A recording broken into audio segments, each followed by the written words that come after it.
But she knew all about those puppies going because Pongo had told her, and she had sent messages to Perdita. Mrs. felt a bit unhappy about giving any puppies up, but she knew it was for their good.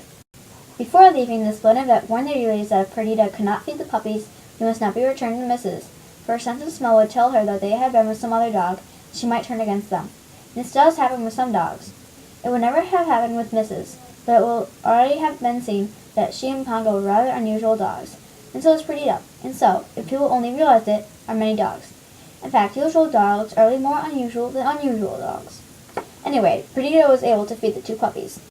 Pongo went upstairs and told Mrs. so, though to the dearlies it only sounded like the thumping of his tail. Then he said good night and went back to the kitchen, where his basket was ready for him. Perdita had the basket Mrs. usually slept in. She had fed and washed the two puppies and was now having a light supper. The splendid vet had said she must eat all she possibly could to get her strength back. Pongo had a snack himself to encourage her. Then the nannies went to bed and the kitchen was left in darkness, except for the glow from the fire. And when the two puppies were asleep, Perdita told Pongo her story. She had been born in a large country house, not far from the common where Mrs. Dearly had found her. Although she was pretty, she had been less valuable than her brothers and sisters. Her spots were rather small, and her tail inclined to curl, and to straighten as she grew older. As no one rich or important wanted to be her pet, she was given to a farmer, who, though not cruel to her, never gave her the love all Dalmatians need. And he let her run wild, which is not good for any kind of dog. A time came when she felt a great desire to marry, but no marriage was arranged for her, and, as the farm was over a mile from any village, no dog could come courting to her. So one day she went out to find a husband for herself. Her way to the village lay across the common, where she saw a large, handsome car which had been driven onto the grass. A group of people were having a picnic, and with them was a superb liver-spotted Dalmatian. Now, liver-spotted Dalmatians are unusual. Perdita had been the only one in her family, and always thought herself a freak. She instantly knew that the dog on the common was no freak, but a most valuable animal. He wore a magnificent collar and was being offered a piece of chicken by a richly dressed lady. At that moment he saw Perdita. It was love at first sight. Without even bothering to eat the chicken, he came bounding to her, and they were right into a wood together before anyone could stop them. Here they made swift arrangements for their marriage, promising to love each other always. Then the happy husband told his wife she must, of course, come and live with him, and led her back to the common. But as they reached it, along came the farmer Perdita lived with, in his rattling old car. He dragged her into it, and the picnic party bundled her husband into their car. Both dogs struggled and howled, but it was useless. The cars drove off in opposite directions. 9 weeks after her marriage, Perdita had 8 puppies. The farmer did not give her extra food, or help to feed the puppies himself, so she got thinner and thinner. By the time her family was a month old, she was just skin and bone. Then the farmer put down some food for the puppies to eat, and they quickly learned how to, but they still went on taking all the milk Perdita could give them, so she never had a chance to regain her weight. She was such a very young mother, barely full grown herself, but she loved her babies dearly and did all she could for them. And as she got thinner, they got fatter. The spots on the Dalmatians began to come through after 2 weeks. By the time Perdita's family were 6 weeks old, it was obvious that they were going to be beautifully marked and very valuable.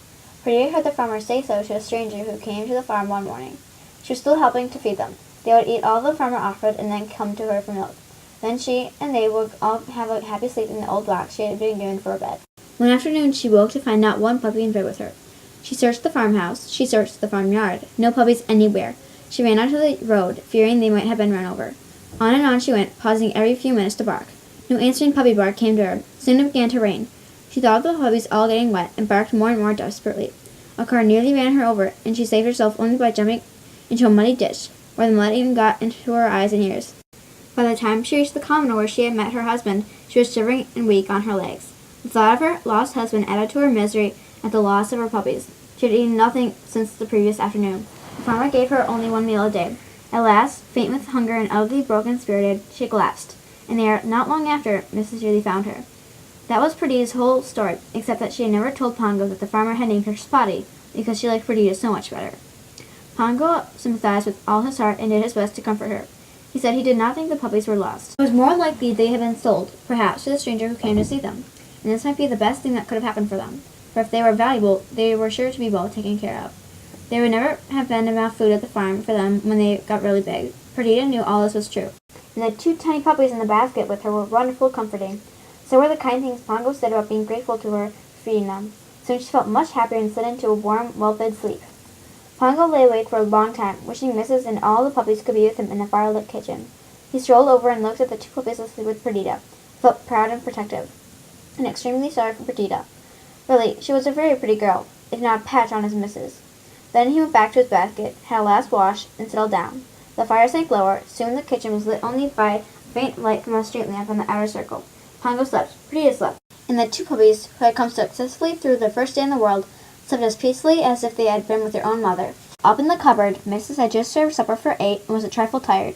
Mr. Julie had just served supper for 5 and was so exhausted by his day of puppy feeding that he had to crawl out of the cupboard on his hands and knees. Mrs. Yearly got him to bed and fed him with hot milk from a thermos. They slept with their door open, in case Mrs. needed anything, but she was very peaceful, though just before she fell asleep she did wonder a little bit at the strange female down in the kitchen with Pongo. She didn't worry exactly, she just wondered. On the top floor, Nanny Cook slept dreaming of Dalmatian puppies dressed as babies, and Nanny Butler slept dreaming of babies dressed as Dalmatian puppies. But with 4 humans, 3 dogs, and 15 puppies, it really was a very sleepful house.